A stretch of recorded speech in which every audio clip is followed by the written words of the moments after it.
What's up everyone, Praful here. Welcome back to yet another episode of Breakfast with Traders by Grow, जहां पे हम लोग जाके बात करते हैं seasoned and full time traders के साथ, सो दैट आपको एक clear, real and raw idea मिले ट्रेडिंग के बारे में, एक सही एक्सपेक्टेशन आप सेट करें, एक सही बेंचमार्क मिले और एक सही गाइडेंस मिले टू एम्यूलेट। हम लोग हमेशा सुने हैं कि ट्रेडिंग को एक बिजनेस की तरह ट्रीट करना है, एक धंधे की तरह ट्रीट करना है। आज का जो गेस्ट है, मेरा फ्रेंड है जो Nikhil Khandelwal, he truly personifies this.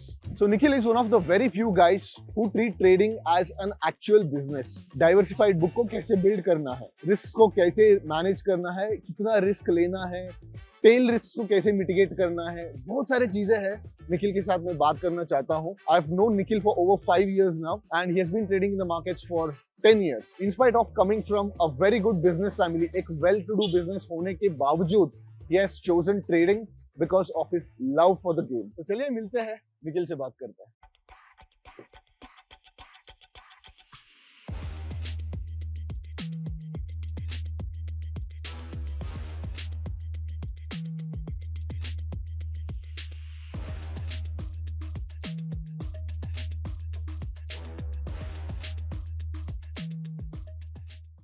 So Nikhil, thanks a lot for coming all the way down to Bangalore. I know that 2 हफ्ते पहले we were supposed to do it in Sikkim, but कुछ operational reasons की वजह से कर नहीं पाए and here we are, thanks for doing it. तूने शुरू कब किया था? 2017 में, right? So I started trading in 2017, but I think my story with trading goes back beyond that, like probably college days. When did you graduate? Oh, I graduated in 2012. And You're then, an engineer. Yeah, I'm an engineer. Like we engineers कौन सा engineering? Electronics. Electronics, हाँ मतलब ठीक है, ऐसे कुछ textile engineering, printing engineering तो नहीं किया है। No. And I don't think it matters much as well. Engineers have this obsession about solving problems, right? कि हमें like we love solving problems that feels hard to us.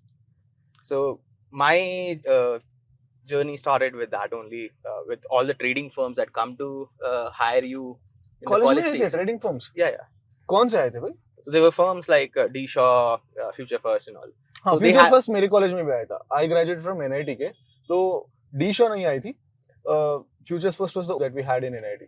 Yeah, so they have a quantitative approach towards their interviews, like maths, basically basic maths, but very fast triggering to your head, and I could not solve those. Like I could not get through them. So that was one trigger point. And then ego hurt हो गया. Yeah, kind of ego bhi hurt ho gaya because I really used to think that I'm really fast and good enough to get into those kind of places. But then I couldn't clear those things. So uske baad I tried a lot of other businesses and all as I went through my life, but unfortunately or fortunately couldn't do really well other places or didn't feel like I was at home in other places. So but in the meanwhile I was reading a lot of investing. I'm a great Charlie Munger fan. So after reading a lot of investing, I started with investments in 2016, looking into fundamentals of companies and trying to see what is value and what is not. But वो उसके साथ भी there is a problem that कि as you go into investing, you suddenly realize कि तुम्हारे पास पैसा इतना नहीं है कि तुम बहुत जल्दी इतने बड़े हो सको. इन्वेस्ट करने के लिए आपको बहुत सारा पैसा चाहिए. बड़ा पैसा बनाने के लिए बड़ा पैसे की जरूरत भी रहती है. बड़ा पैसा चाहिए, खासकर इन्वेस्टिंग से. करेक्ट. So तो फिर उसके बाद पैसा कैसे बनाया जाए इन्वेस्टिंग में डालने के लिए. तो then I got into trading and particularly options. Internet से काफी सीखा options. And then slowly got into this weekly expiries back in 2017. Bank Nifty का रहता था. Yeah, Bank Nifty weekly expiries, only trading Thursdays. It was I think Thursdays was the only expiry, so I was only trading Thursdays, and I continued that for next 3 years, till COVID. You started off by just trading expiries, and उसके बाद अभी I know for a fact that you run a very well diversified book. मतलब तुम्हारा जो positions book में जो जितने positions रहता है उसको देख के मतलब कई लोगों के फटके आ जाते हैं, उतने positions तू manage करता है. तो I want to, in this conversation, I want to know you know वो एवोल्यूशन कैसे रहा, ठीक है, because with every passing day trader matures, है ना, either through your mistakes or by looking at the mistake of your colleagues or your peers, है ना. I know for a fact that तुम्हारे पास भी ऐसी गलतियों की बहुत सारे स्टोरीज है, एंड 2-3 स्टोरीज तो मेरे रहते हुए हुए है, एंड उस स्टोरीज के टाइम पे हम लोग कॉल्स पे बात भी किए हैं, and you were not at such a great place at that point of time when that happened. So I want to take you through all of these things. Sure, man. We have a long journey ahead of us. Long breakfast, I guess. We'll sit back and talk about all the things that I've learned over the years. जो भी सीखा है कई सालों में, और लगता है काफी आगे कुछ और बहुत कुछ सीखने को मिलेगा भी. वो तो रहेगा ही यार, मतलब हमको लगता है कि हम कुछ सीखे हैं, बट वी जस्ट नो नहीं, we are just the start of our career. And I think अभी तो बहुत like decades है हमारे career में, like, and in this space I'm super bullish on India. Yes, इस space में I think so every generation has their Jhunjhunwalas and Harshad Mehtas. True. Our generations will have them as well. हमारे यहाँ भी होगा. So but the Jhunjhunwalas and the Harshad Mehtas would be the ones who survive long enough in this game. Every hero is an example of survivorship bias. Yes. है ना? Yes. मतलब हम सब लोग पेले जाते हैं, पीटे जाते हैं, बट जो सरवाइव करके खड़ा होता है उसको ही ताली बजती है. Yes. तो काफी लंबा गेम है.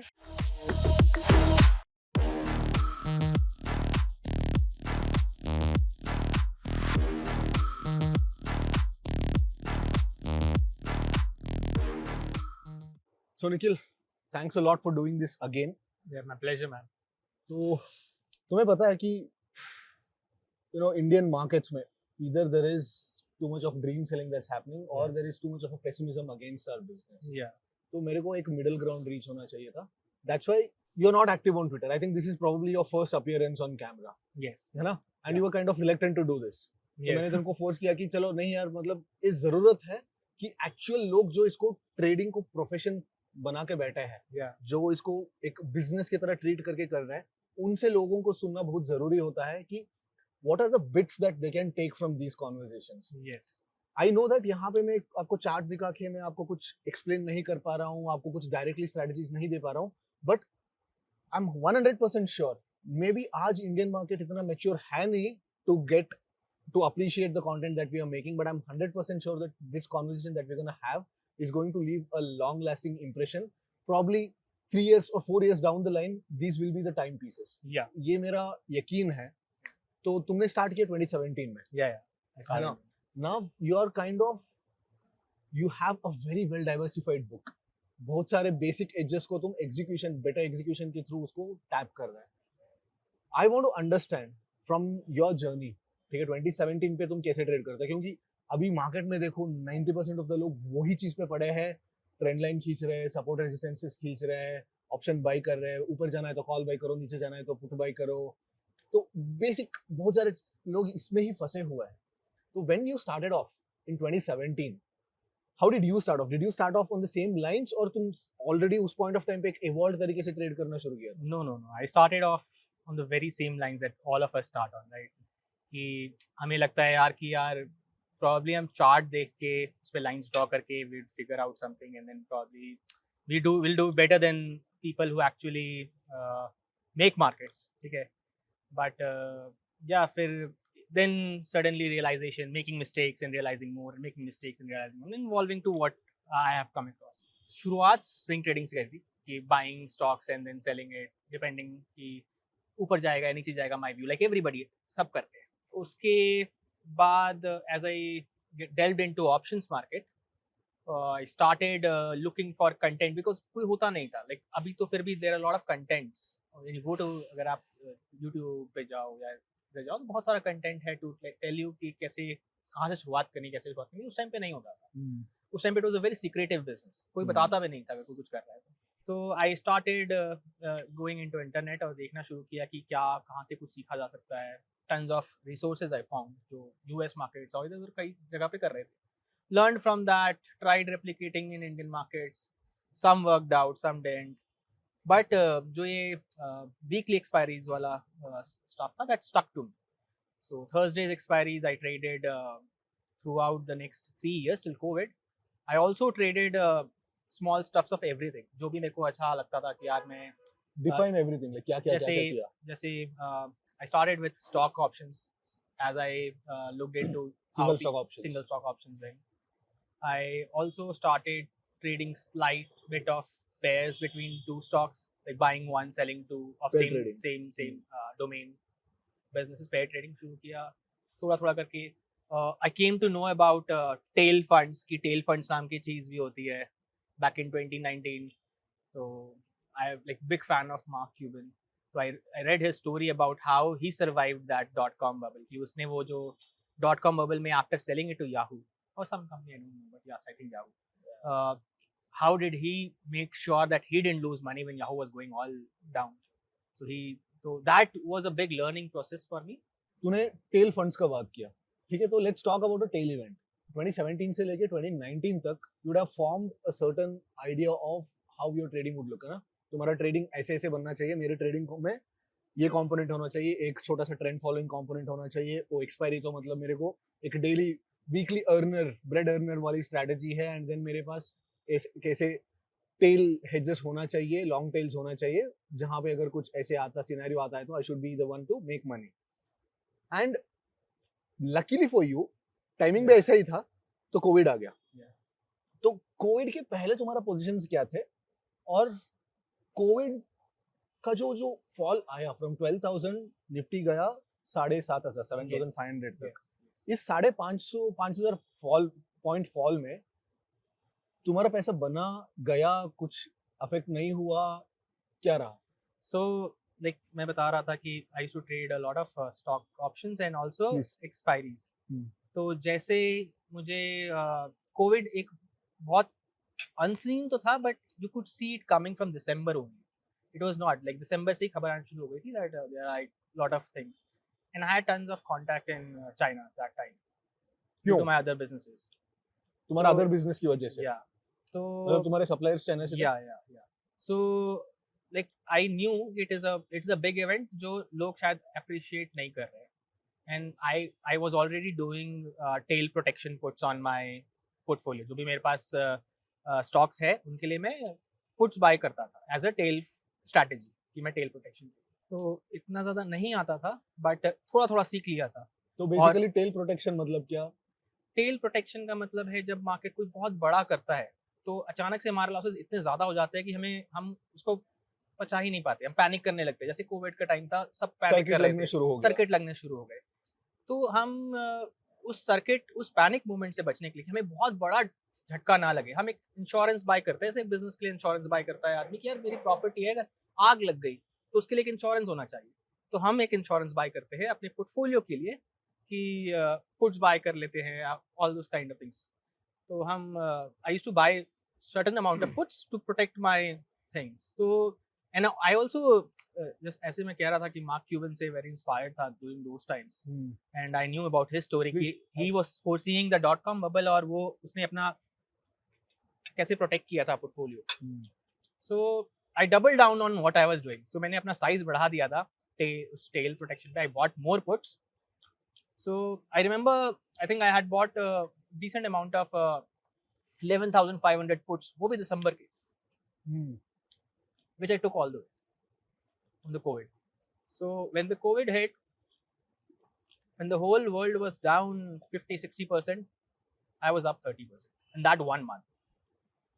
That I think was a defining moment मेरे career का, कि I also got that confidence. I am on the right track. I might कि मैं शायद I can go through this. And also for my family and people around me, they suddenly realize, oh, इसको कुछ आता है. बंदे ने crash में अगर सब जब पैसे लूज कर रहे हैं तो ये बंदे ने लूज नहीं किया तो कुछ तो ठीक कर रहा है. I remember my family asking me कि कुछ कि यार मार्केट गिर रहा है बहुत ज़्यादा, अपन को बहुत सारा नुकसान हुआ क्या? And I used to smile a lot. I was like, नहीं यार हम तो आप है. And they used to astonish because they उनको समझ नहीं आता था कि यार नीचे गिरते हुए को कैसे पैसा बना सकता है. So yeah, I think वो एक मोमेंट था where I also got that confidence, and people around me, मेरे आजू बाजू के लोगों को भी थोड़ा कॉन्फिडेंस आया कि अच्छा कुछ हो सकता है यहाँ पे. ये एक वो है जहाँ पे धंधा बनाया जा सकता है. देखो तुमने टेल प्रोटेक्ट किया by buying that इंश्योरेंस. तो 2020 के बाद भी तो इंश्योरेंस खरीदता रहा. आज भी खरीदता हूँ। अभी भी खरीदता है? Yes. What is the percentage of your capital that you'd spend annually to buy those protection? Oh, It depends on the person to person, वो कितना करना चाहते हैं. तेरा क्या है? I spend somewhere around 0.7%. Annually, No, quarterly. quarterly. Yes. तो annually around 3%? Annually around 3% I spend on it. उसका भी एक बहुत बड़ा रीजन है. हम्म. हम उस धंधे में हैं जहाँ पे हम बहुत सारा लेवरेज लेते हैं. ये नॉट तो- जस्ट हमारा सिर्फ पोर्टफोलियो नहीं है जो हमें बचाना है. नहीं, ये this is again like I want to counter this point. Okay, हमको लगता है कि सिर्फ हमारा बिजनेस में ही लेवरेज है, बट तुम देखो बहुत सारा जो सप्लाई बिजनेसेस है, बहुत सारा जो रियल एस्टेट बिजनेस है, बहुत सारे बिजनेसेस में लेवरेज चलता है. इट्स जस्ट दैट हमारे बिजनेस में लेवरेज दिखता है. यस मैं एग्जैक्टली इसी पॉइंट पे आने वाला था कि हमारे बिजनेस में लेवरेज है. और ये नहीं है, लेवरेज को ना बहुत बुरा माना जाता है. लेकिन अगर मैं किसी को लेवरेज बोलता हूँ ट्रेडिंग में तो बोलता है अरे यार ये तो जुआ खेल रहा है, ये तो क्या है पूरा पैसा दांव लगा के ट्रेड कर रहा है. नहीं, पूरा दुनिया लेवरेज पे बना है. अगर आप देखो वही हाँ, बोलता हूँ मैं हमेशा कि एक स्टार्टअप है, वो किसी से वीसी से फंड उठाता है. वो वीसी फंड क्या है? वो एक तरह से लेवरेज ही है.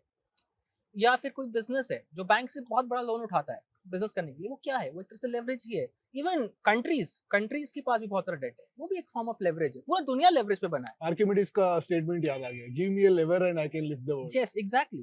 तो अब हम लेवरेज हैं, इसका मतलब ये भी नहीं है कि हम बहुत ज्यादा कुछ कर सकते. तो हमें उसका भी प्रोटेक्शन चाहिए कि हमें तो धंधा है, हमारे लिए तो धंधा है, धंधे से बाहर नहीं जा सकते कुछ भी हो जाए. अगर धंधा है तो प्रोटेक्ट करना जरूरी है उसको इन सम फॉर्म और अदर. तो तुमने बताया कि हमारा धंधा है, so this idea of yours to conduct और carry out trading as a pure form of business, it might be emanating from your parents who have carried out like successful businesses. And हम जब भी बात करते हैं हम दोनों, तो पहले जब बात करते थे 2021 में एंड 2022 में, हम लोग we used to talk about being lindy. मतलब टिके रहना चाहिए, किसी भी चीज में आउट नहीं होना चाहिए मार्केट. तो तुम्हारे ट्रेडिंग करियर में ऐसे किसको देखा है who have been lindy? वैसे तो इंडियन मार्केट्स में काफी सारे हैं, लाइक झुनझुनवालास एंड ऑल दो स्टफ. और even some of my friends have been like generational traders हैं जो they are lindy. और अब तू ये बता, क्योंकि this might be a conflicting question है, would you consider them lindy or would you consider them a case of survivorship bias? both. क्योंकि the thing is I am from the strong believer कि अगर एक बंदा 10 साल survive करता है, there is a high probability कि वो अगले 10 साल भी सर्वाइव करेगा. अगर कोई बंदा 1 साल सर्वाइव करता है, there is a high probability कि वो 1 साल भी करेगा. So as longer you go into this business, the probability कि तुम और आगे सर्वाइव करोगे grows, not because you are doing something different, because you have learned through your mistakes.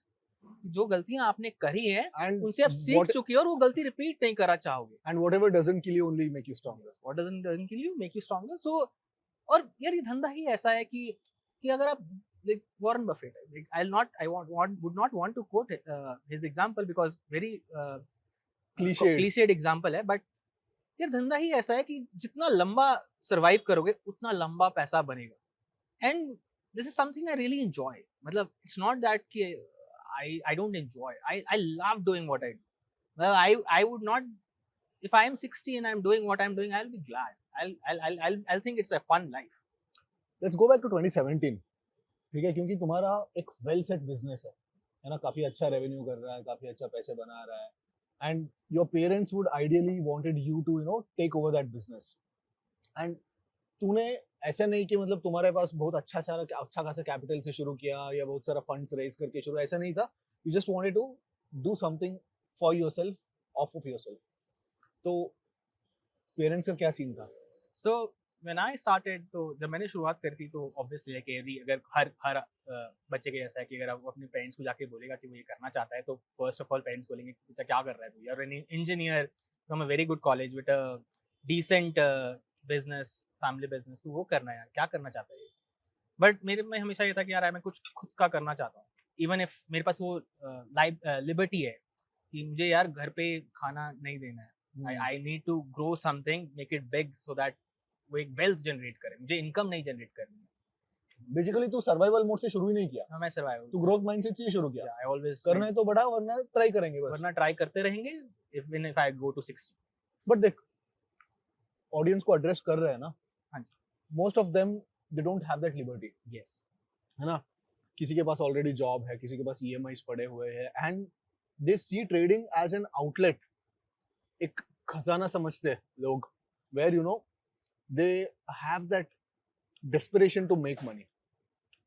तो तुम जब स्टार्ट किया था वैसे कुछ डेस्परेशन था? क्योंकि देखो, नहीं, I understand that you are coming from a growth mindset कि भाई मेरे को प्रोसेस फॉलो करना है, मेरे को इसको बड़ा बनाना है, you had a long term vision, but at the same time एक अंदर एक आग रहती है कि भाई मैं जितना जल्दी हो सके उतना जल्दी मेरे को प्रूव करके दिखाना है पेरेंट्स को मैं कर सकता हूँ। नहीं, मेरे में वो कोई आग नहीं थी। I when I started in 2017 I started a very small capital. मतलब मेरे को बताने में भी शर्म आती है कि what capital I started. I could trade only few lots, एक या 2-3 लॉट ही ट्रेड कर पाता था मैं। अमाउंट बता दे, कोई टेंशन नहीं। इट वाज लाइक सब 5 लाख रुपीस, 5 सब लाख 3-4-5 लाख रुपीस आई तू स्टार्टेड। 5 लाख रुपए जो बोल रहा है ना, वो हाँ तू actually for me it was a small money to start a new business. मैं इसको धंधे की जैसे देखता था। अगर मैं कुछ और धंधा शुरू करने आता तो मेरे को 50 लाख 1 करोड़ रुपए भी लग जाता। बट ये चीज समझते नहीं ना लोग। सेम क्वेश्चन मैं पूछता हूँ कि मैं कहीं बहुत जगह बोला हूँ ये चीज कि ट्रेडिंग करने के लिए एक मिनिमम कैपिटल होना चाहिए, because this is a business. तो लोग बोलते हैं नहीं यार मैं तो 50,000 रुपए ट्रेड कर सकता हूँ। हाँ तो बिजनेस नहीं कर रहा, आप धंधा नहीं कर पाओगे, बिजनेस नहीं कर पा रहे हो। तो ना वो 5 लाख से शुरू किया था और इवन टिल 2019-20 तक ही उसी को कंपाउंड किया, कोई पैसा ऐड नहीं किया, 1 रुपया भी और ऐड नहीं किया, just because I was not confident. मेरे को इतना कॉन्फिडेंस खुद पे भी नहीं था कि यार मैं सीख गया हूँ कि I can put large money into. तो 3 साल I traded with small cap and slowly steadily उसी को ग्रो कर करके कम लॉन्ग। एक चीज जो मैं ऑब्जर्व किया ना, दो you were tail protected, you didn't make bonkers amount of money, because some of the traders, very popular traders in India, they kind of blew up only after COVID. They took like exorbitant risks and they kind of got multifold returns on their investments during the crash. And वो suddenly आके मतलब ये कर रहे हैं. But तुम्हारे scene में ऐसा ही था कि even then it was like a very well balanced kind of a thing. मतलब जब किया, जब मतलब crash आया, so instead of losing money, you made money on your long puts. And even now, you have this very business kind of an approach towards trading कि हाँ मुझे ऐसा नहीं कि मेरे को साल में डबल करना है, ट्रिपल करना है, ऐसा भी नहीं है. And at the same time, you don't take like bonkers amount of risk. तो exact एक बहुत ही बैलेंस तरीके से ट्रेड करता है.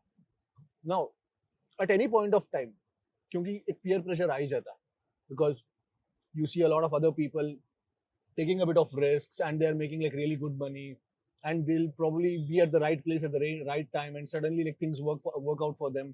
And तेरे को कभी ऐसे फील होता होगा कि अरे यार मैं इतना डिफेंसिव होके मैं कहाँ जा रहा हूँ, क्या खेल रहा हूँ मैं?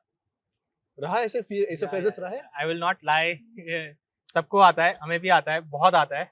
जब आप देखते हो यार like why am I not able to take that risk or why am I not able to do what others are doing?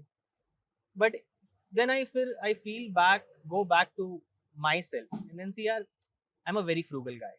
Okay, you know me very well. I'm a very frugal guy. दिख रहा है phone से. My needs towards money is not too large. My needs towards happiness, like fun, what I'm doing is too large. So I think like, yeah, I would want to run it like a business, not taking very absurd amount of risks, but trying to just keep surviving, hustling, and then make large over the years. तो आता है, but then I go back to see like कि क्या मेरे को कल पैसे की जरूरत है? Like नहीं. क्या मेरे को साल भर बाद पैसे की जरूरत है? कि मैं साल भर बाद ही फरारी खरीदूंगा? नहीं. तो yeah, I feel like कि नहीं, like most of the thing is I enjoy what I'm doing. So I would want to enjoy what I'm doing for next 20 years as well. So I measure my risk according to what my appetite is. जो मेरा जितनी मेरी भूख है मैं उसके हिसाब से ही अपने आप को करता हूँ. I do get that feeling कि हाँ यार कई बार मुझे लगता है कि अरे यार that guy is making so much money doing this kind of thing. किसको देख के आया है recently? Mostly you. Mostly you. You said that like enjoy doing this. Yeah. है ना? कभी-कभी when you're winning, you consider that outcome itself is the motivation which gives you that false sense of enjoyment. Or sometimes it's pure joy of the craft itself. So तेरे लिए what is that factor from trading which gives you that sense of fulfillment of or that enjoyment you talked about? यार मैं ना जो मैं करता हूँ उसको मैं I like not to trade, मतलब उसको मैं ट्रेडिंग कैसे कंसिडर नहीं करता. मेरा जॉब मोस्टली है एक रिसर्च गाय के जैसा. आई एम अ गाय जो बाजार को देखता है, रिसर्च करता है कि कहाँ ऐसा चीज़ है जहाँ पे मुझे पैसा बन सकता है. बेसिकली कहाँ मैं कुछ सर्विस प्रोवाइड कर सकता हूँ जिससे मुझे पैसा मिलेगा. सर्विस प्रोवाइड का एक ड्रॉ एग्जांपल देता हूँ. जैसे मार्केट गिरता है तो मैं अगर बाय कर रहा हूँ तो मैं लोगों की एग्जिट को सर्विस प्रोवाइड कर रहा हूँ, लिक्विडिटी दे रहा हूँ. तो buying the dip kind of strategy जो हम बोलते हैं, दोस काइंड ऑफ स्ट्रैटेजीज या फिर और काइंड ऑफ. तो I always look into that कि वो. So I consider my self as research guy and trading एक जरिया है कि उस रिसर्च को पैसे में कन्वर्ट करने का. कि रिसर्च करेंगे हम, हमारा धंधा रिसर्च का है, ट्रेडिंग हमारा ऑपरेशंस है जिससे हम अपने धंधे को पैसे में कन्वर्ट करेंगे. अब फनी थिंग इज दिस, ये एक ऐसा बिजनेस है जहाँ पे मैं रात के 2 बजे इंसोम्नियाक हूँ, नींद नहीं आ रही है और मेरे दिमाग में कुछ आइडिया चल रहा है, तो मैं अपने व्हाइट बोर्ड पे एक कॉफी बना के व्हाइट बोर्ड पे सुबह के 6 बजे तक आइडियाज के साथ हसल करूंगा, सिर फोड़ूंगा और सुबह 6 बजे बहुत खुशी खुशी सो जाऊंगा. Only to wake up at 8:30 and still be happy. Very less business provides you that kind of a zarya. So that is one thing. And also talking about trading. Since as I told you that I'm very frugal, I'm also very I love traveling. I love exploring new places, meeting new people and all those stuff. So trading is also one way that gives me that. It gives you that freedom, place and time freedom. Yes, that freedom allow me to do things that I really love. अभी देखो तूने 2 चीज बताया है ना. Trading is made up of 2 things. One is the research and another is operations or execution. Yes. कह लो. Which is the one that you enjoy? Research, 100% research. For me, it's the execution. Yeah, I treat it. मैं हमेशा बताता हूँ कि like you'll be able to excel in this business if you are a nerdy kind of a person like who loves research. Or if you are a gamer kind of a person who loves the execution. Yes. That is why I don't want to go into automation, even though like I have a lot of access to like getting into the automation part. I still want to punch those orders manually because it gives me that, you know, if I want to put it in a way, it's like thrill मिलता है आपको. Not exactly thrill. It's like I'm at the cockpit. Yeah. है ना, मेरे पास console है, मैं control कर रहा हूँ. Like it's that kind of sense of play basically. I understand. So for me it's mostly just beating my head to ideas.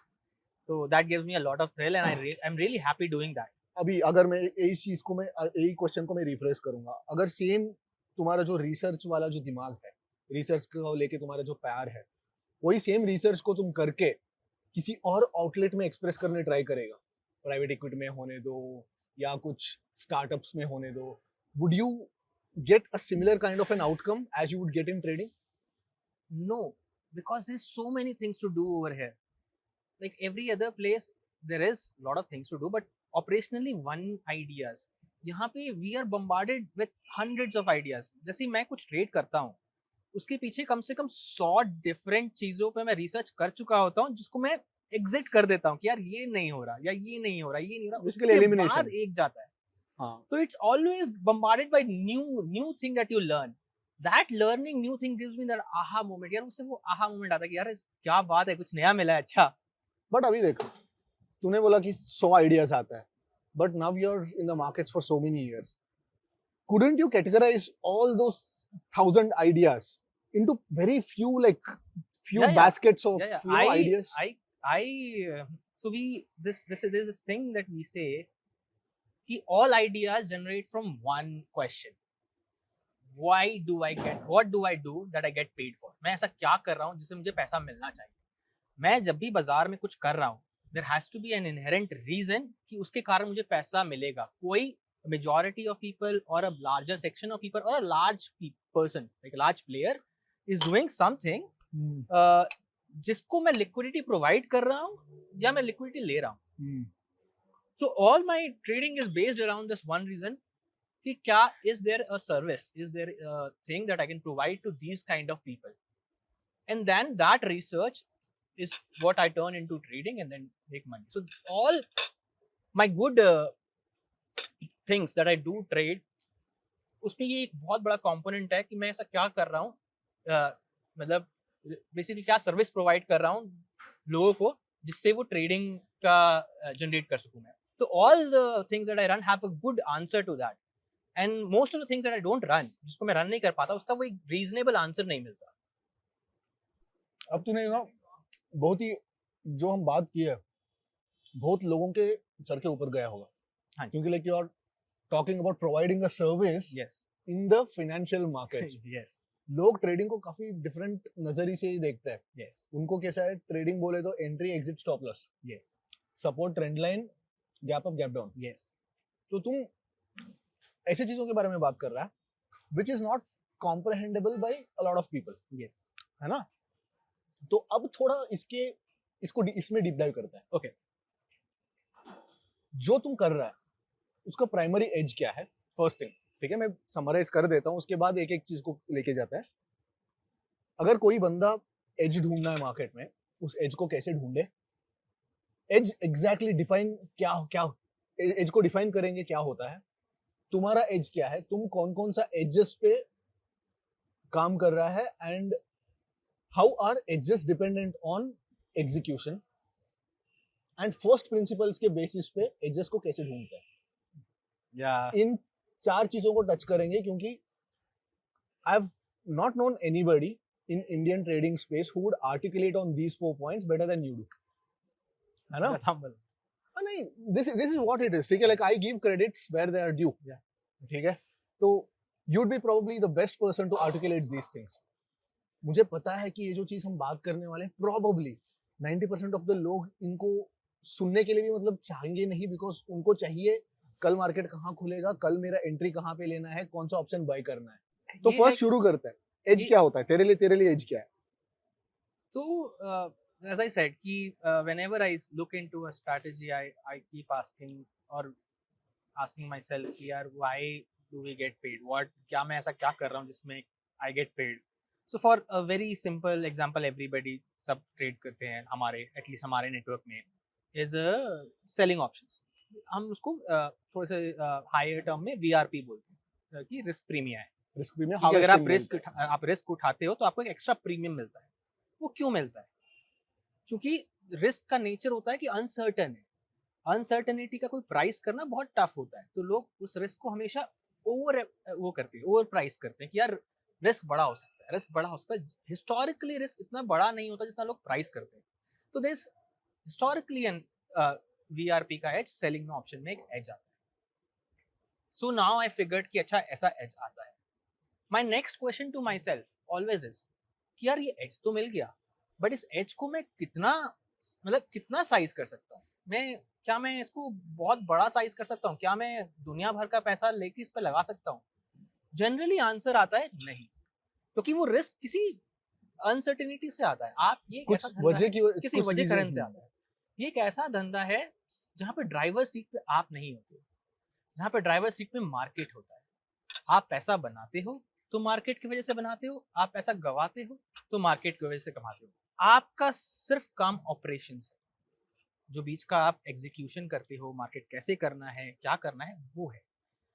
अब जब ये सवाल आता है कि यार हमें एक एज तो पता चल गया, जैसे जो मैंने आपको एज बताया, तो मतलब ब्लेटेंटली बोल रहा है कि selling options is an edge. Selling options is a edge done properly. Because it's akin to insurance business. It's akin to insurance. Exactly. It's akin to insurance business.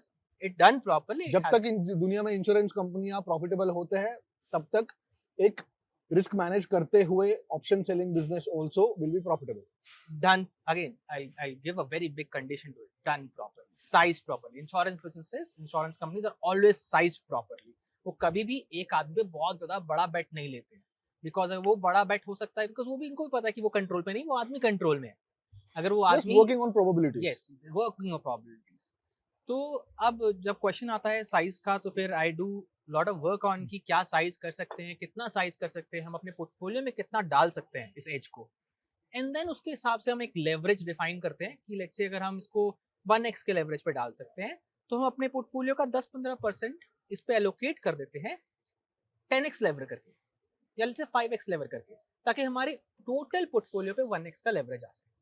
ठीक है, ऐसे अगर ही मैं करते क्योंकि करते बहुत लोगों को ना when we use the word leverage, मैं बहुत सारे प्रीवियस एपिसोड्स में भी हम लोग यूज करते हैं कि we are 5x levered 6x levered, तो लोगों को सिर्फ लेवरेज ये समझ में आता है कि ब्रोकर पहले जो देता था वो समझ में आता है, या ज्यादा से ज्यादा प्रॉप लेवरेज समझ में आता है, but they don't understand that एक डेरिवेटिव कॉन्ट्रैक्ट है, it is inherently levered. Yes मतलब आप निफ्टी के लॉट साइज क्या है 25, यस निफ्टी का साइज क्या है 24,000, तो 25 into 24,000 is somewhere around 6 lakhs। Yes तो बेसिकली आपको एक लॉट निफ्टी का फ्यूचर या ऑप्शन ट्रेड करने के लिए, बाई या सेल करने के लिए आपको लगेगा 6 लाख रुपए। Yes but since it's a derivative product which has an inherent leverage attached to it, the exchange is allowing you to either buy or sell or short those options or futures for 1 lakh rupees। Yes तो generally यहाँ पे 6x leverage है। अगर आप कोई option को या future को 1 लाख रुपए पे ट्रेड कर रहे हैं तो ऑलरेडी और 6x लेवरेज। ये वही बात हो गई कि आप 6 लाख की गाड़ी को 1 लाख में खरीद रहे हो, तो अब आपके पास इनकम ही 6 लाख की है, तो आप उसको ऑब्वियसली आप खरीद सकते हो, खरीद आपके सकते पास 1 लाख डाउन रुपए है, पेमेंट करके 1 डाउन लाख पेमेंट रुपए करके है, खरीद खरीद सकते सकते हैं। हो, बट क्या आपको खरीदना चाहिए? करेक्ट।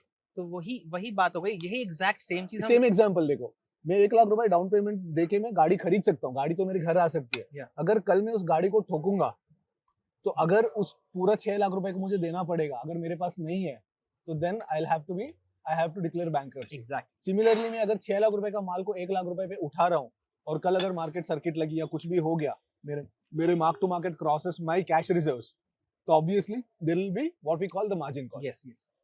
तो फिर जब हम एक एज डिफाइन कर लेते हैं, उस पे लेवरेज डिफाइन कर लेते हैं, हम एक पूरा कंफर्ट भी डिफाइन करते हैं कि यार ठीक है, लेवरेज तो बोल रहा है कि हमें 1x कर लो, बट क्या मैं इतना कंफर्टेबल हूँ कि मैं उस जो हमारा P&L दिखता है उसके स्विंग को मैं इमोशनली झेल पाऊँ?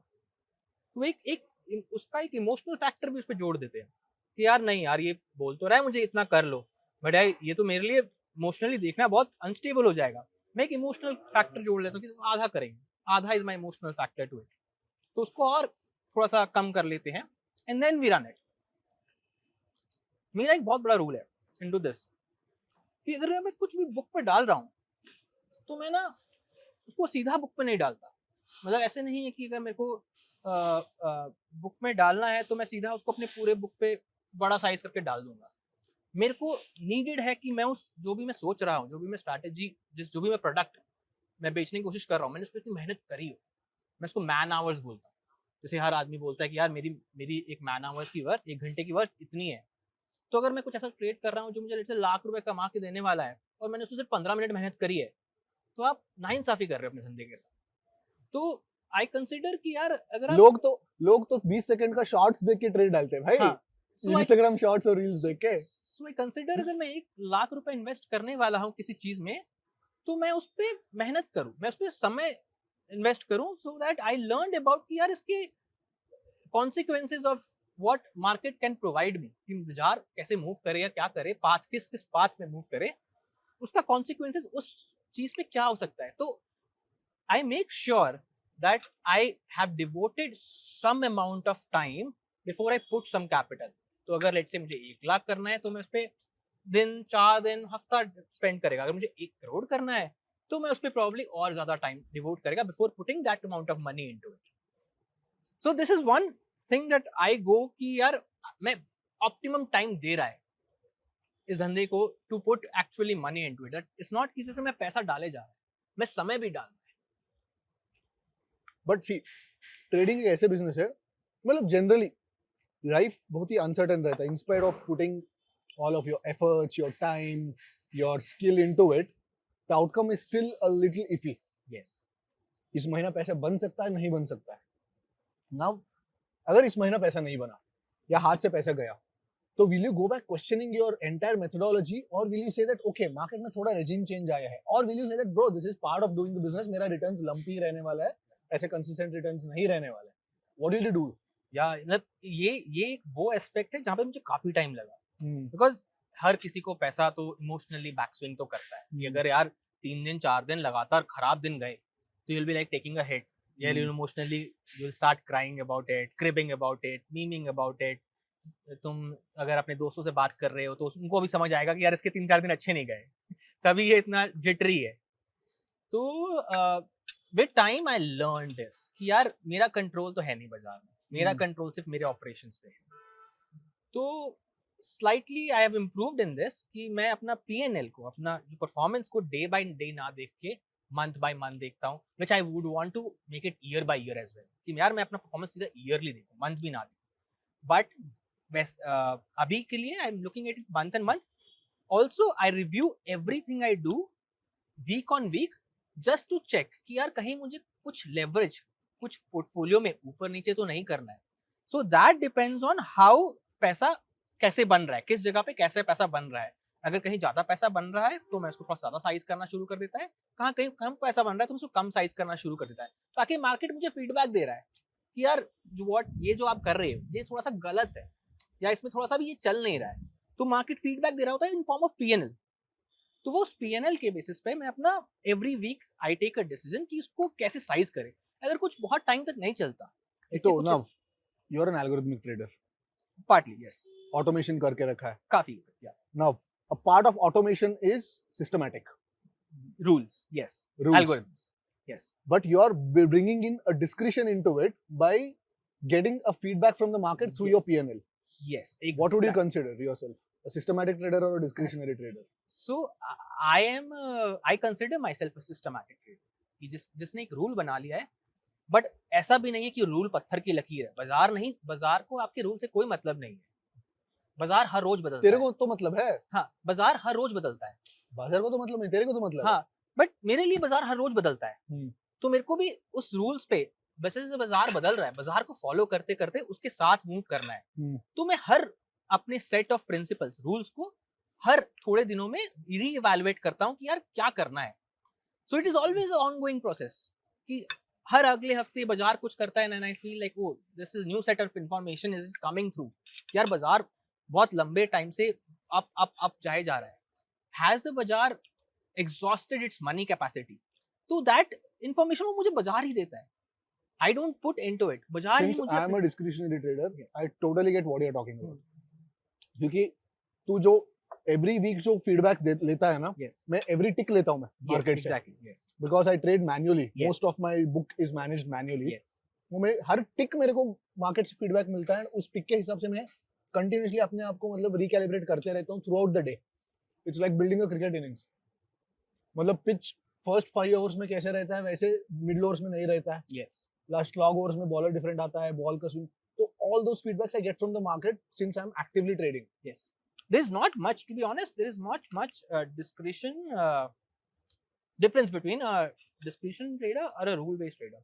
Discretionary traders अपने दिमाग में एक सेट ऑफ रूल्स बनाते हैं, उस रूल्स को फॉलो करते हैं. But those rules are like very malleable. Yes. Malleable है, बहुत malleable Yes, है. yes. Actually देखो मैं discretionary traders को कैसे define करता हूँ. We don't have set of rules.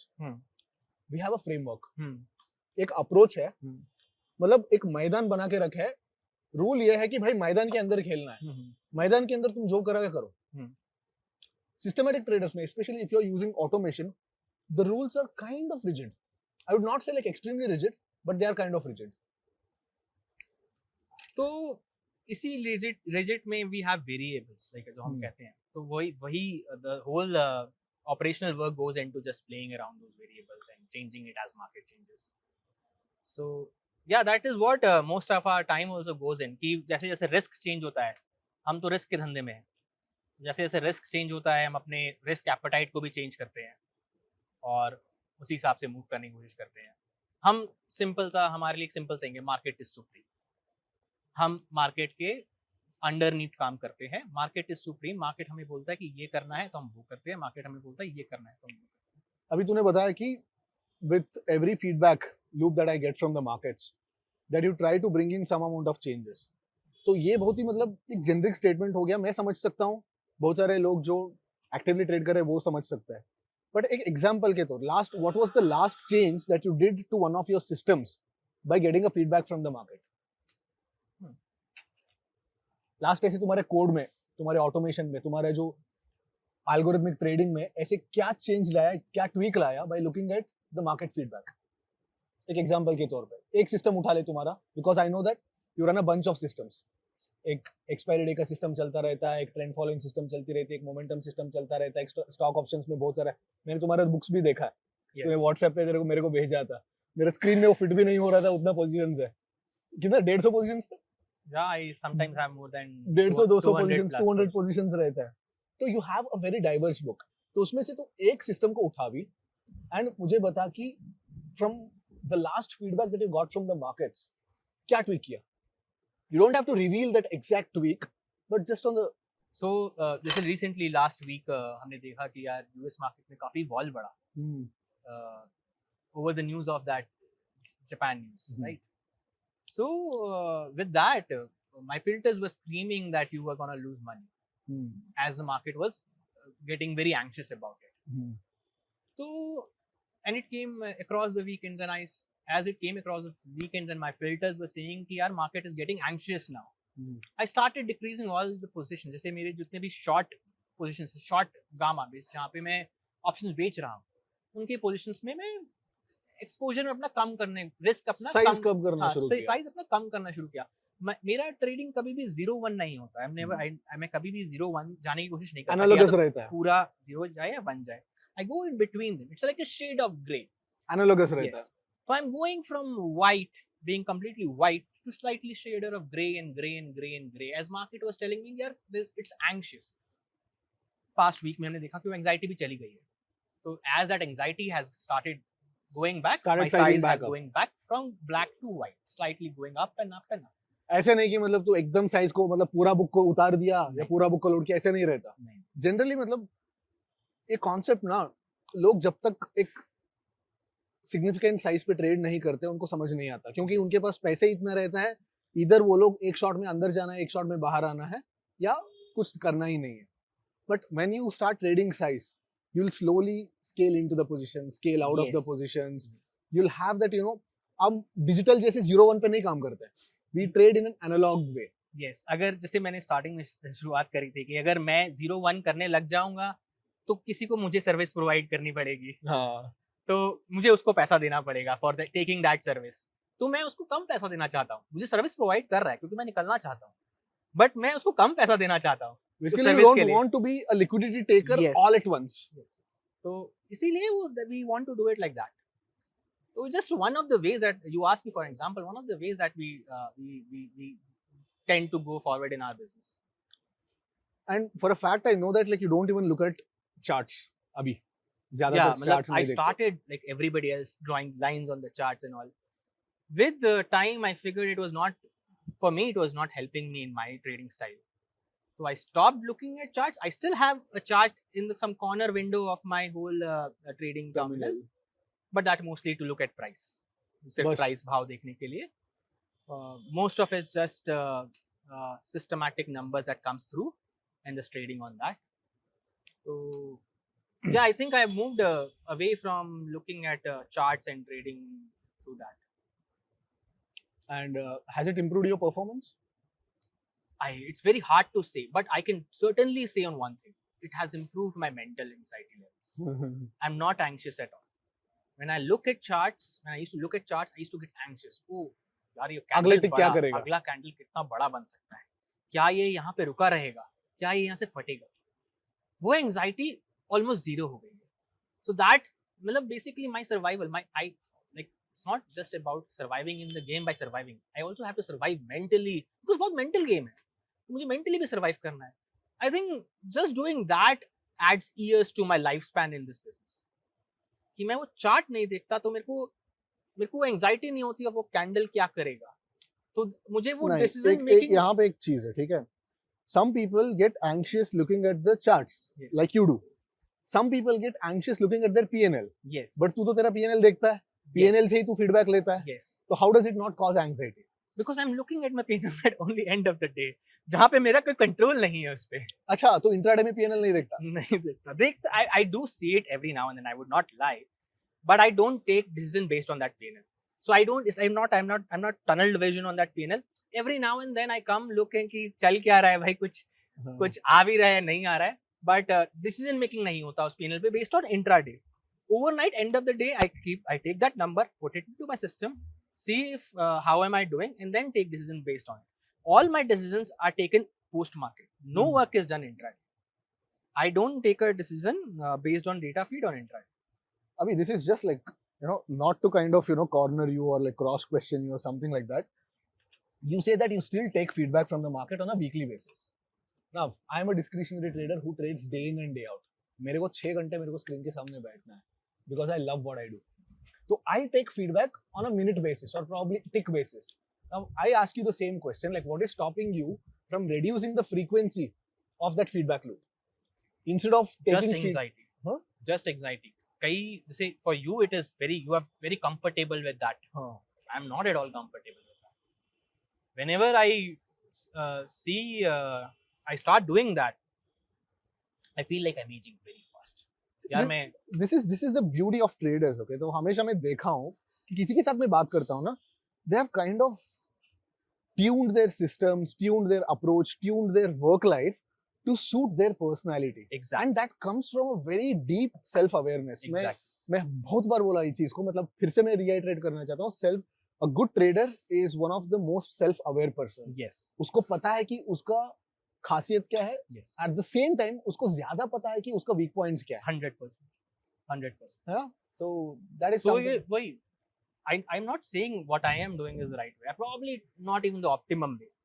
But it suits my personality because if I swing beyond it, I might start behaving in patterns which I should not. ऐसे तूने किया भी है, मेरे को याद है. I have done it ample. So whatever I do, I've हम तो बोलते हैं market is supreme, right? और market एक बहुत expensive teacher भी है. Like probably the most expensive teacher or mentor you can find in the world. तुम्हारा expensive lesson मुझे पता है. वो बता IRCTC का पता मुझे. Yeah. तो it's not just one. I every rule that goes into my trading, the market takes a chunk of my capital, a big पैसा लेता है मुझे सिखाने के लिए. तो sizing हो, चाहे वॉल्विंग हो, चाहे एंजाइटी में चार्ट ना ही देखना हो, वो भी हो, उन सब रूल्स के पीछे मैंने पैसा दिया है सीखने के लिए. एंड इन होप्स दैट कि जो पैसा मैंने दिया है वो गलती में आगे ना करूं. जैसे हमने शुरुआत में करी थी, शुरुआत में कहा था कि द ओनली थिंग विद लेंडी पीपल, गुड थिंग विद लेंडी पीपल इज उन्होंने इतनी गलतियां करी है कि होपफुली वो जो गलतियां कर चुके हैं उसको आगे रिपीट नहीं करेंगे, वो सर्वाइव कर चुके हैं. तो मैं भी उसी लेंडी वे में मूव करना चाहता हूँ कि यार मैं ये गलती कर चुका हूँ, मैं इसको सीख चुका हूँ. मैंने cost of your mistake should not be fatal. It never should be fatal. आप इतना पैसा दो, इतना रिस्क लो कि अगर आपने गलती भी करी है तो आप कल फिर आके बिना किसी इमोशनल बैगेज के ट्रेड कर सकते हो. तो हम कभी भी अपने रिस्क को ओवरबोर्ड नहीं जाते कि यार आज इतना बड़ा लॉस कर दिया, यार कल मैं उस स्टेट में नहीं हूँ कि मैं वो ट्रेड कर सकूँ. This all comes with giving money to the market, never comes without giving. आप you can learn from my learnings, but it is I have seen very less people who learns from others' mistake. You have to make mistakes. It doesn't stick. You have to go through that emotional thing for that to stick, that lesson to stick. Yes, for every learning, I am a very hard component of that कि बाजार आपसे पैसे तो लेगा और वो आपको सिखा के जाएगा. Now the onus is on you if you want to be Lindy. Lindy का मतलब है कि अगर आप बहुत लंबा टाइम तक सर्वाइव करना चाहते हो, आपको मेक श्योर करना है कि आपने जिस चीज को सीखने के लिए पैसे दिए हैं बाजार को, वो आप दोबारा नहीं कर रहे हो. और दोबारा कर रहे हो, दोबारा तो करोगे. Like we are all humans, making flaws is our thing. तो आप इतना बड़ा नहीं कर रहे हो कि यार आप बोलो कि यार कल से धंधा खत्म, मैं फिर I have to go back to looking at other businesses now. I mean, now you have given a lot of money to the market. Yeah. What's your biggest single loss in a particular trade? Yeah, like you mentioned that IRCTC while I went when the government did something. I learned a proper operational thing that the sizing is a metric where you should pay real hard attention to it. IRCTC became so large that उसका एक lot 20 lakh रुपए का हो गया. And मैं जो भी अपना साइजिंग मेजर करता था, मैं उसको एक लॉट्स में मेजर करता था. तो मैं इसको मान के चल रहा था कि यार 8 लाख का लॉट है, तो मैं उसको अपने कैलकुलेशंस में 8 लाख मान के ही लेता था. And it went 2.5 times beyond my risk exposure जो मुझे रहना चाहिए था. I lost good 10% in that day. 10 lakh से ऊपर, not 10%, but 10 लाख से ऊपर 10 लाख I के lost ऊपर single on a single trade, हाँ which taught me so much, and I'm actually now glad that happened, because I think because of that losses, all those losses that I did, I probably am going to survive longer than I probably would have. Let's say if any single stock option that you have right now in your book, if that did another IRCTC kind of a move, how much would you lose? Probably 2%. 2%. So it happened after that. We had a Adani incident. हाँ. Good haywire on me. तो तुम्हारा अदानी का short wall था क्या तुम्हारा? Massive amount of short wall. This is interesting. And I had even had a Z wala position which went 30% down recently, like last couple of months back. How much did you lose on both of them? Adani, I came out green, rather, I would say. मतलब did you add into the wall gain? जब wall spike हुए थे उसपे size add किया? So no, it was a actual trade that I used to take. We have scrapped that trade. This is one thing like I want to say here. Okay, last week Yogeshwar आया था. He made a very good amount of money by going long on Adani puts. I was short. You were on the other side of the and I still came out green. So that tells you about people can do different things and still come out in green. Yeah. So the thing is, because of that IRCTC event, I had learned about sizing well, right? So when Adani happened, I was sized well enough that it didn't impact me. And it rebounded really well. But Adani really rebounded well. I was in losses. I think I saw a couple 3-4% losses. It all rebounded back to me. I was never in panic because I was never sized so bad that I had to panic. So it's all about sizing. That's what I'm saying. When the IRCTC thing happened, you must have reached out to a lot of friends, right? Because I did. उस point of time पे self doubt आ जाता है. Yeah. I think that was. So I was on cloud 9 before that, thinking that probably this is it. Immediately deep into the canyons. And then I was deep into the canyons. Oh, I am making blunders. What did I do? This is a clerical mistake. This is not a thing that should happen. A clerical mistake is something that not market is gonna pay you for. This is a clerical mistake that I did not notice that the lot is 20 lakh rupees and not 8 lakh rupees. मतलब वो lot क्यों बढ़ा? Because the IRCTC stock itself went up like what 200% something. Yes. तो ये clerical mistake के कारण था, which is something that market not. That is one risk that market does not pay you for. And उस point of time पे तूने मतलब बहुत सारे other traders को peers को reach out किया रहेगा. No, so I always have been a very I'm an extrovert, right? I talk to a lot of people. I've made so many friends in this community of traders that I'm very glad. I'm very happy about it. That's one very happy point for me, that I've made friends like you, right? So yeah, I mean, I was down in the hole. I was thinking, oh man, usse pehle I was in cloud 9. One day gets me down in the hole. I was like, can I even do this? I was self-doubting myself. When I'm down, I'm that I talk to people. I need help. I need just मुझे लोगों की मदद चाहिए. Like मदद as in I just need someone जिससे मैं बात कर सकूं. So I contacted you. I contacted other my friends. I just told them what happened. I was very open कि यार ऐसा हो गया मेरे साथ and all. They were like यार ये तो बड़ा mistake है. यार ये तो गलती तो हुई है. And another thing is ये community में ऐसा है ना, जो तुम अगर मेरे को फोन करके बोलेगा कि ऐसे ऐसे हुआ है, पहले मैं तेरे मुंह पे बोलूंगा कि ये गलत था. And then I'll try to cheer you up. Yes. ऐसा नहीं कि मैं तुमको एक false sense of hope दूंगा कि यार कोई नहीं यार कल हो जाएगा, you bounce back नहीं बोलूंगा मैं. हम दोस्ती वैसे चुन के बनाते हैं जो हमारे ट्रेड से मैच करते हैं, right?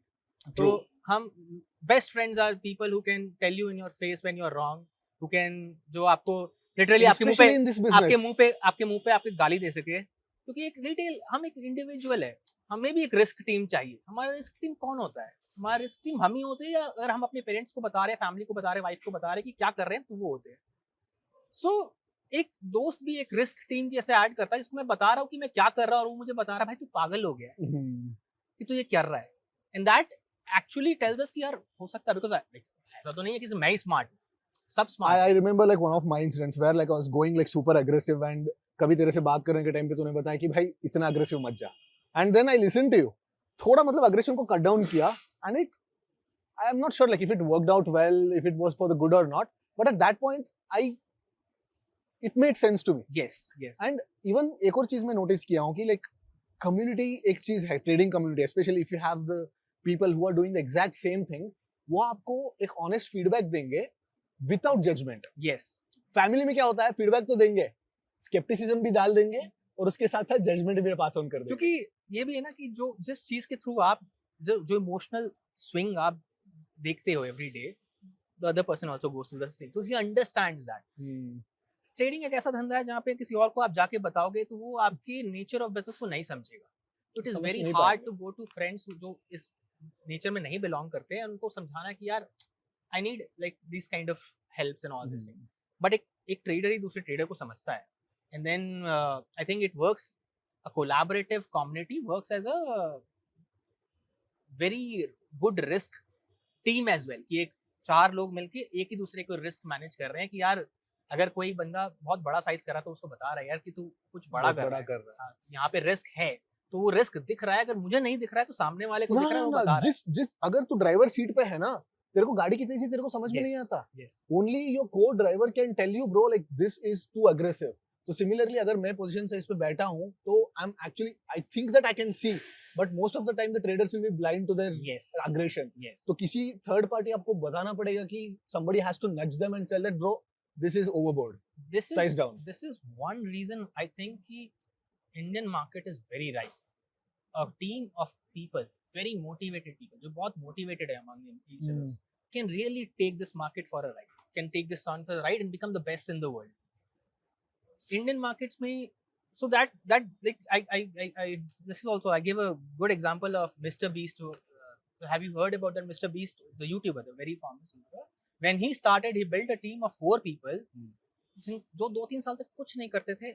Work, sit on their own, discuss the stats, discuss strategies, everything, just 14-15 hours a day. working among those 4 people non-stop. All those 4 people succeeded very massively in their business. So that is something I feel like, oh, if you do that and if you can build a community around you of very motivated people, जो motivated भी है, helpful भी है, and are very open to your face. अगर आप गलती कर रहे हो तो आपको बता सके. It's like यार वो होता है ना जो हम मीम करते हैं कि यार कि सबसे अच्छा दोस्त कौन होता है आपका? वही होता है जो आपके मुंह पे गाली दे सके आपको, वो नहीं जो आपको गाली देने में हिचकता हो. तो ऐसे लोग जो अगर आप कुछ गलती कर रहे हो तो आपको गाली दे सके, but are not very egoistic and very judgmental about it. True. So internally it helps you growing. So I think anybody who wants to start trading, building a community around themselves would be one thing that probably would give them most bang for the buck, or bang for their time, or bang for anything in growth. अगर आपको success करना है, आप अपने around highly motivated people का एक community बनाओ, उनके साथ रोज बात करो, अपने how are doing and all share करो.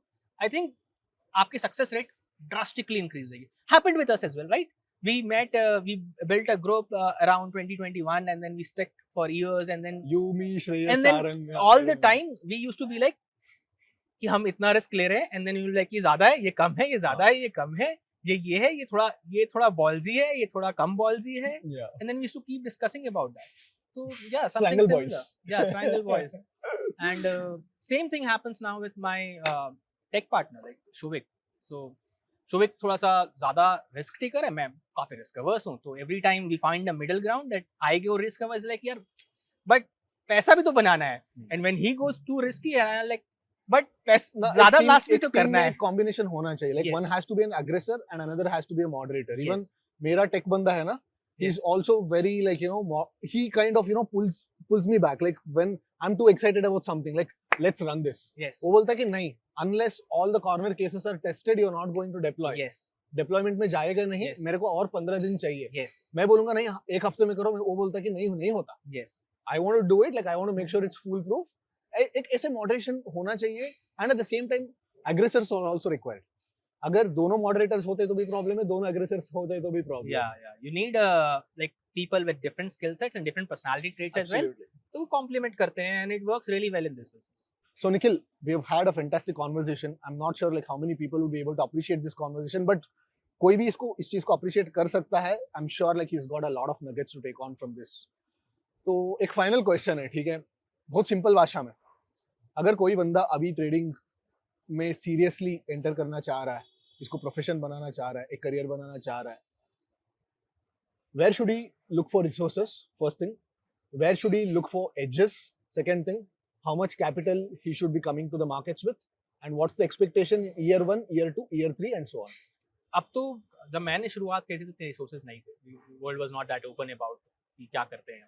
अब काफ़ी रिसोर्सेज है, बट काफ़ी रिसोर्सेज के साथ काफ़ी मिस इन्फॉर्मेशन भी आती है, काफ़ी रिसोर्सेज ऐसे भी आते हैं जो जस्ट प्लेन एंटरटेनमेंट है. तो to be honest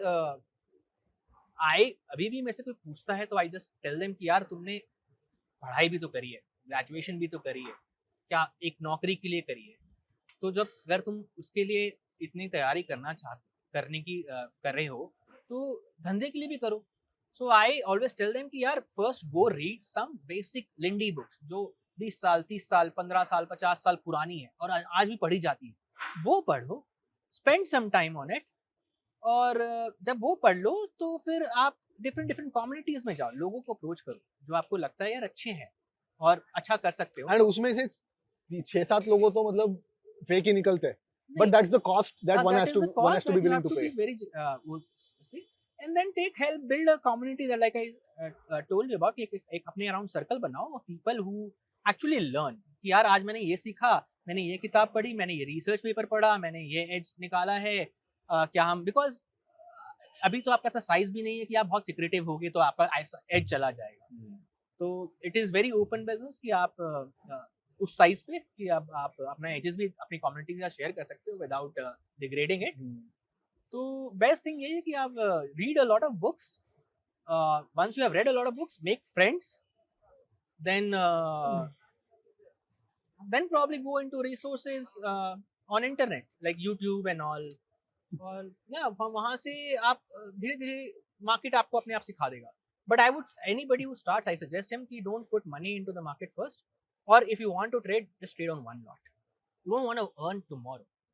You want to earn in coming future. ये धंधा है, आप कल ही HUL या पेप्सी को नहीं बनना चाहते. आप कल अपने घर के बगल की पनवाड़ी की दुकान बनना चाहते हैं. So from there you go on to becoming a PepsiCo. आप अब पहले पनवाड़ी की दुकान ढंग से चला लो. जब वहाँ चला लोगे आप किराने की दुकान खोलो. किराने की दुकान खोलोगे तो आप एक बड़ा मॉडर्न ट्रेड खोलो. मॉडर्न ट्रेड खोलोगे उसके बाद आप PepsiCo. कितना कैपिटल से आना चाहिए at this point पे, क्योंकि अभी जो ब्रोकर लेवरेज वो सब बंद हो चुका है. Now if you want to make a business in derivatives, तो तुम्हारे हिसाब से what is like a decent size capital? I think तो ये साइज डिपेंड करता है हर किसी के शूज पे, राइट. तो मैं अगर एक नंबर दे दूंगा तो it will be very difficult for people. But I would say कि इतना ही साइज करो कि अगर आप पूरा भी डुबा दो तो आपके घर वालों को इम्पैक्ट ना हो, पता भी ना चले आपकी वाइफ को या आपके फादर को या किसी को कि यार इसने पैसा डुबा दिया. ये लाइक कि हाँ यहाँ इसने कुछ नया धंधा शुरू किया, ऐसे हो एक छोटे से बैंडेज से दब जाए. हाँ, बिकॉज आप जब शुरुआत करोगे आप लॉसेस करने वाले. आप नहीं पैसा, आप बहुत रेयर होगा अगर आप बहुत ही लकी होगे या बहुत ही ज्यादा जीनियस लेवल होगे तो ही आप स्टार्टिंग से ही पैसा बनाओगे. मार्केट आपसे समय मांगेगा इन दिस बिजनेस कि यार थोड़ा समय चाहिए to make understand what you. तो अगर आप लॉसेस अपने छोटे रखोगे तो आप उन लॉसेस से सीख पाओगे ताकि आप बड़े जब आप कैपिटल पे जाओ तो आप वो लॉसेस ना कर सको. तो I think very small net worth, आपका जो भी नेटवर्थ है उसका एक बहुत छोटा कंपोनेंट पे शुरुआत करो. Could be 1%, could be 5% depending on who you are. और फिर वहां से as you feel more confident start growing, adding capital to it and then progress. Don't go full on because बाजार पैसा लेगा.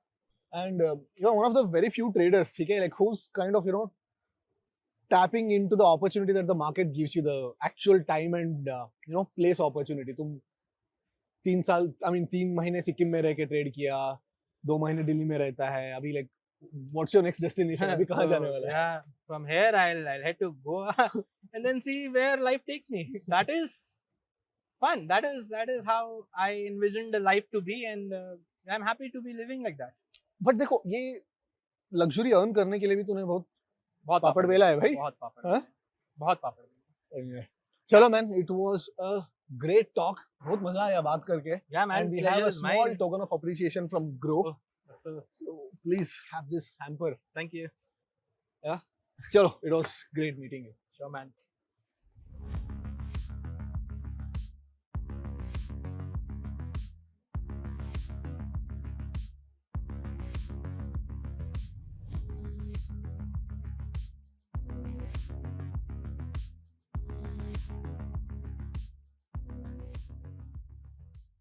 Investment in securities market are subject to market risks. Read all the related documents carefully before investing. Please read the risk disclosure documents carefully before investing in equity shares, derivatives, mutual fund, and or other instruments traded on the stock exchanges.